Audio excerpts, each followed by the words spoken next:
जनता के बीच रहकर जनता की आवाज उठाने वाले, सरकार की दमनकारी योजनाओं के खिलाफ लगातार बोलने वाले, समाज में अपनी एक छवि बना चुके और राजनीति के मास्टरमाइंड कहे जाने वाले हरीश मिश्रा उर्फ बनारस वाले मिश्रा जी एक बार फिर गिरफ्तार हो सकते हैं। दोस्तों, मैं आपको बताऊं, रामभद्राचार्य के खिलाफ अभद्र टिप्पणी के मामले में भारतीय जनता पार्टी के कुछ कार्यकर्ताओं द्वारा उनके खिलाफ केस दर्ज किया गया था।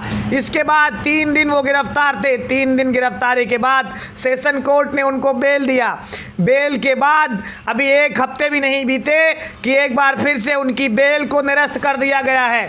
बनारस वाले मिश्रा जी को रात को 11 बजे पुलिस उठा ले गई थी।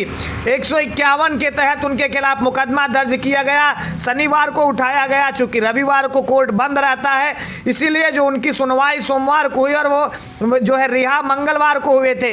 लेकिन उसके बाद अभी एक मंगलवार बीता था, गुरुवार के दिन होते ना होते फिर से उनकी जमानत याचिका खारिज कर दी गई है। दोस्तों, मैं आपको बताऊं, बनारस वाले मिश्रा जी ने जगत गुरु रामभद्राचार्य पर अभद्र टिप्पणी की थी। जगत गुरु रामभद्राचार्य को उन्होंने अनराचार्य कहा था।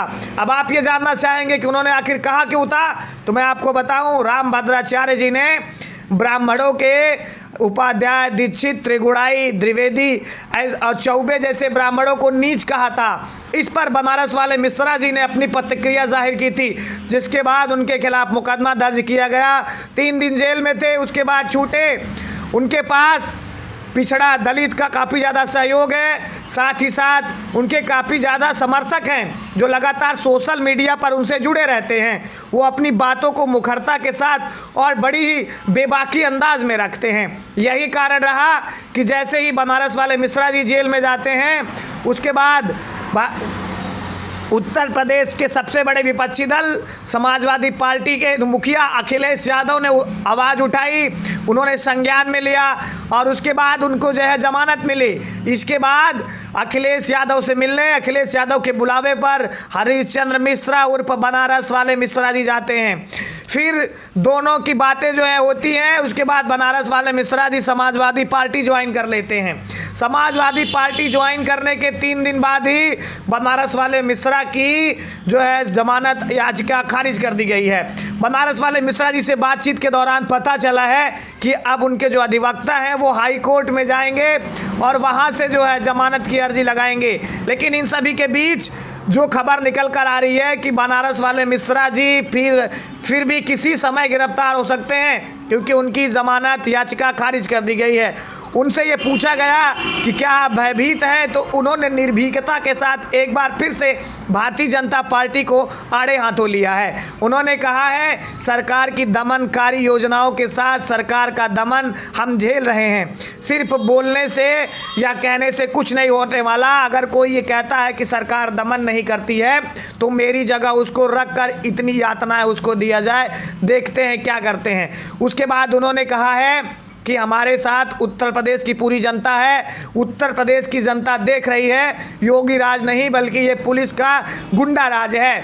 मैं आपको बताऊं, बनारस वाले मिश्रा जी के पास हजारों की संख्या में फैन फॉलोइंग है, क्योंकि बनारस वाले मिश्रा जी जब गिरफ्तार हुए थे तो सड़कों पर आंदोलन होने लगा था।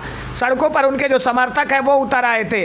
बनारस वाले मिश्रा जी पीडीए के तहत पिछड़ा, दलित और अल्पसंख्यक समुदाय को लेकर आगे चलते हैं। सरकार के खिलाफ जमकर हल्ला बोलते रहते हैं। मैं आपको बताऊं, इस समय भारतीय जनता पार्टी की सरकार लगातार गिरती चली जा रही है।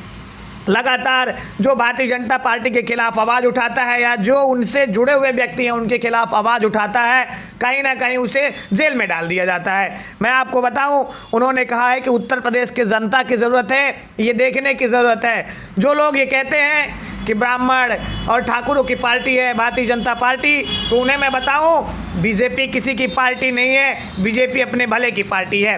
फिलहाल आप कहीं मत जाइए, जुड़े रहिए हमारे साथ। पल पल की अपडेट, बनारस वाले मिश्रा जी के पल पल की अपडेट मैं आपको देता रहूँगा। आप कहीं मत जाइए, बेल आइकन ज़रूर दबा दीजिए।